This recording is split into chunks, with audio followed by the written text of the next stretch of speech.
All right, I'm Coin Ring Maker. I make coins into rings. Today I'm going to be working on this 1949 90% silver quarter. I am just going to wait a little bit for a couple more people to hop in here. While we wait, if y'all wouldn't mind tapping the screen a little bit, that would be super. During this live, if at any point you want to check out some of my work, there's a gold chain at the bottom of the screen you can tap on. You can also shop through the website linked on my TikTok profile. But we're going to go ahead and get started. I think it's going to be pretty cool. It's going to be a size 8.5 ring. We're going to make it out of this 1949 quarter. First thing we're going to do is punch a hole.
Final close look at it. I'm going to throw this in the tumbler. That's going to help clean it up a little bit more.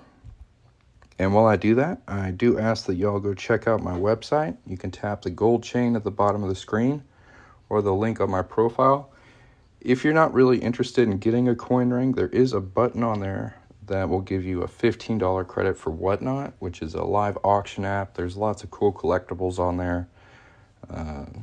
But it's a really cool app. So if you could do me a favor and just sign up for that, get your $15 credit, that would be super cool. If you want to go check out the website and maybe find a ring for yourself, now's a good time to do it. We're going to throw this in the tumbler. Should take about 2 or 3 minutes to clean up. I love to hear it. Love to hear it.